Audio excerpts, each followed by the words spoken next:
There is a subtle sensation that follows many people throughout the day, even when nothing seems out of place. It isn't obvious tension. It isn't clear anxiety. It's more like always holding something inside all the time. A quiet kind of effort that never draws enough attention to be questioned, yet never fully goes away. You wake up and the mind is already active. Not because there's an urgent problem, but because something needs to be maintained. An expectation, an unfinished thought, an attempt to make sure things stay on track. The day moves forward, tasks get done, conversations happen, and from the outside, everything works. Still, there's this ongoing sense of internal holding, as if the mind always has its hands full. It isn't a dramatic weight. It's a light, constant weight, almost polite. It doesn't interrupt life. It doesn't block decisions. It simply accompanies everything. The mind stays occupied trying to keep something in order, even when there's nothing specific left to adjust. Letting go doesn't even register as an option. It's just something that never enters the field of awareness. Throughout the day, this shows up in subtle ways. Thoughts that keep being revisited long after they've already done their job. Situations that are over, yet still linger quietly in the background. Small mental scenarios that don't require action, but stay active as if they do.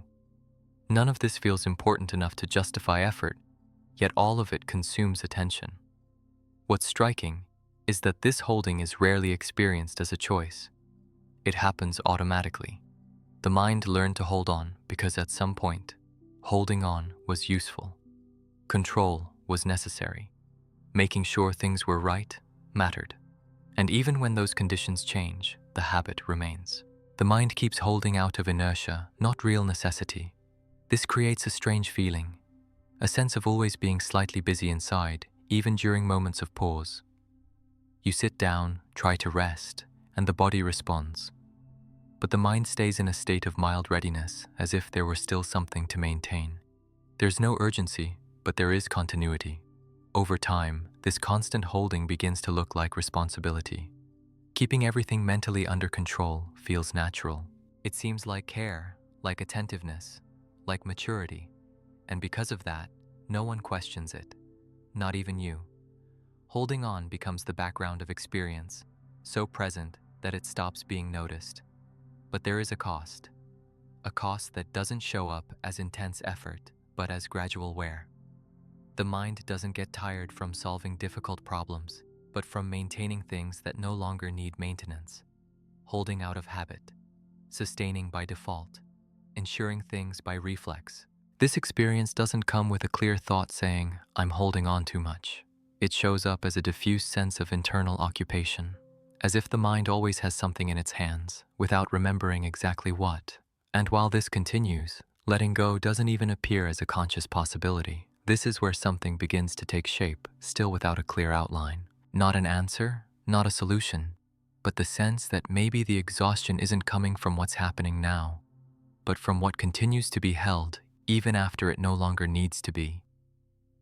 When the mind gets tired in this way, it tends to look for an obvious effort to blame, something too difficult, a clear overload, a problem too big to carry. But most of the time, the wear doesn't come from intensity. It comes from duration, from keeping things active for too long, even when they no longer ask for any action. There is a specific kind of cost that almost never gets noticed while it's happening. It's not the cost of solving, deciding, or acting. It's the cost of sustaining, of keeping thoughts on standby, of carrying expectations that already did their job, of continuing to try to control outcomes that are no longer in motion. None of this requires conscious effort, and that's exactly why it keeps going. The mind holds on to ideas that don't need revisiting anymore. It holds on to scenarios that won't repeat. It holds on to attempts to make sure something works out, even after everything that could be done has already been done. This holding doesn't resolve anything new. It doesn't add clarity, but it keeps the system busy, as if something was still unresolved. What's hardest to notice is that this kind of activity doesn't feel like work. There's no sense of thinking too much, no obvious pressure. The mind simply keeps accompanying things, quietly reviewing, mentally adjusting details that no longer need adjusting. And each small act of holding consumes a bit of energy. Over time, that cost accumulates, not explosively, but steadily. The mind feels heavier. Clarity dims slightly. Decisions start to require more effort, not because decisions became harder, but because energy is already being spent sustaining unnecessary things.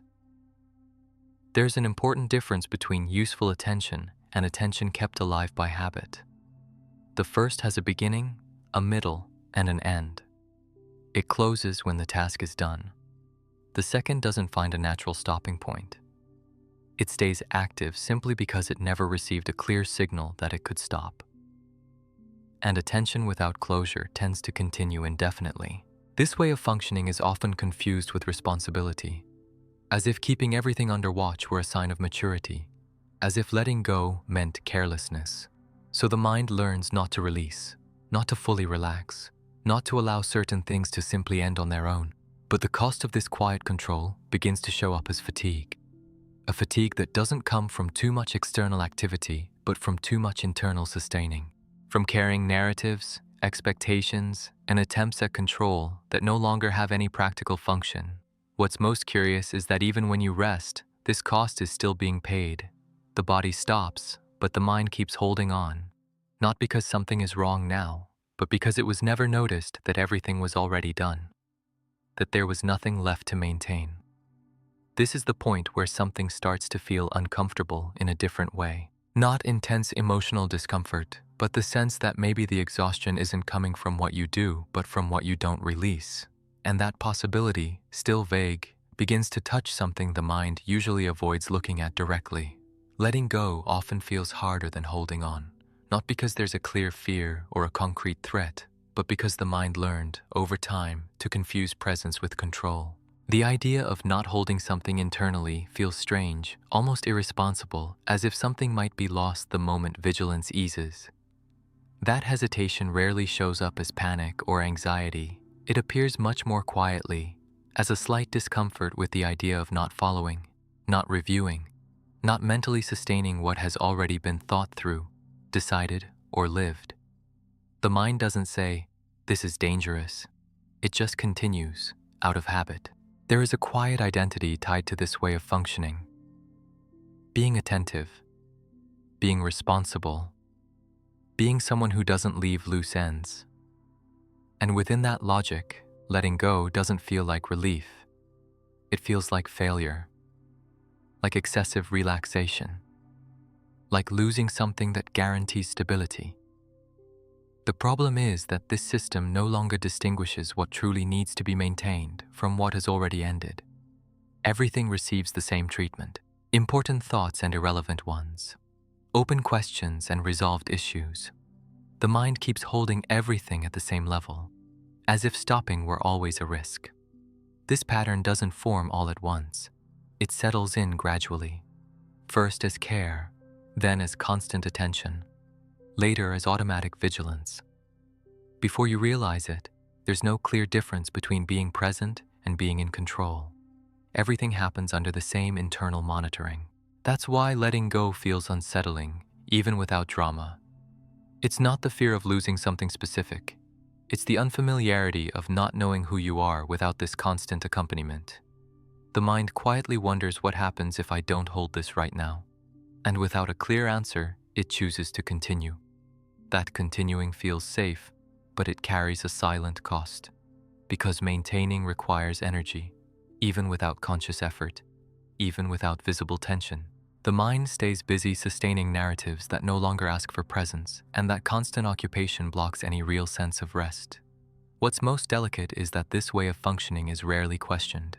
It blends into the sense of being careful, attentive, responsible. So, the fatigue that follows is interpreted as normal, as an inevitable part of adult life, rather than as the effect of unnecessary sustaining. At that point, a subtle tension begins to form, not between you and the world, but between the mind and the possibility of not holding on.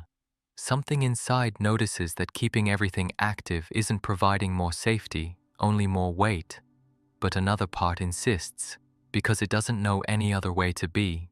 This conflict isn't explicit. It doesn't turn into a clear thought. It shows up as wear, as the feeling of always carrying something invisible, as the difficulty of feeling light even when nothing is wrong. And that makes the idea of letting go even more ambiguous, because the system is tired, but doesn't know how to stop. Maybe that's exactly where the question begins to form, still without clear words. Not, how do I let go? And not, what should I do? But something simpler and more unsettling. What, exactly, is being held right now that no longer needs to be? Letting go, in this context, isn't a deliberate action. It isn't an active decision. It isn't something done through effort. It's first and foremost a moment of recognition, an instant when the mind realizes it's sustaining something that no longer requires sustaining. And that realization alone begins to shift the weight of the experience. Because much of the exhaustion doesn't come from what's happening now, but from what continues to be held mentally after the time to act has already passed.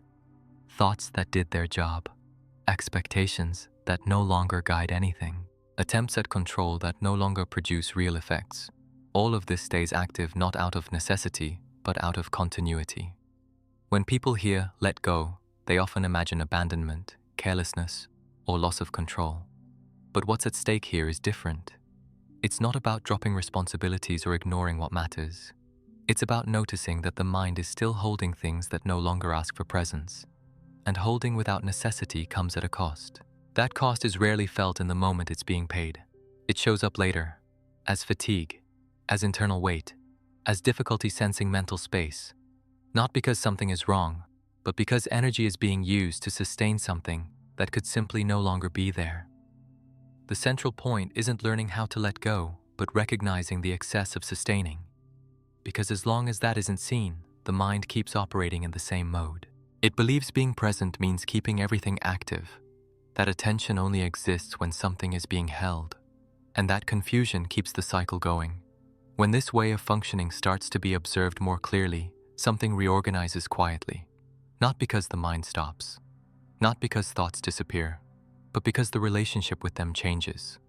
What used to be held automatically begins to be seen as something that no longer needs to be followed. That recognition isn't dramatic. It doesn't come with immediate relief or a sense of liberation. It's subtler, almost neutral. But it produces an important effect. It reduces internal conflict. The mind no longer has to justify why it's tired. It no longer has to pressure itself to feel light. It starts to understand its own where. Letting go then stops being a goal and becomes a consequence. Not of effort, but of clarity. When something is seen as unnecessary, the system naturally stops investing energy there. Not because it was commanded to, but because sustaining it no longer makes sense. This doesn't mean everything closes. It doesn't mean the mind enters deep rest. It simply means that part of the weight came from holding things out of habit, not necessity. And when that habit becomes visible, it loses some of its force. What matters most in this process is removing the idea of personal failure. You aren't tired because you don't know how to let go. You aren't stuck because you don't try hard enough. You're simply operating within a system that learned to sustain everything all the time, without distinguishing what still asks for action from what can already end. Understanding this doesn't solve everything. It doesn't close the cycle all at once, but it creates an internal space that didn't exist before. A space where the mind can, gradually, stop holding without needing to be convinced. Where the weight eases not through direct intervention, but through understanding. And maybe that's what let go truly points to here. Not a gesture, not a technique, but the moment when the mind realizes that continuing to hold on is no longer protecting anything, only consuming energy. And in recognizing that, it quietly begins to release what never needed to be carried for so long.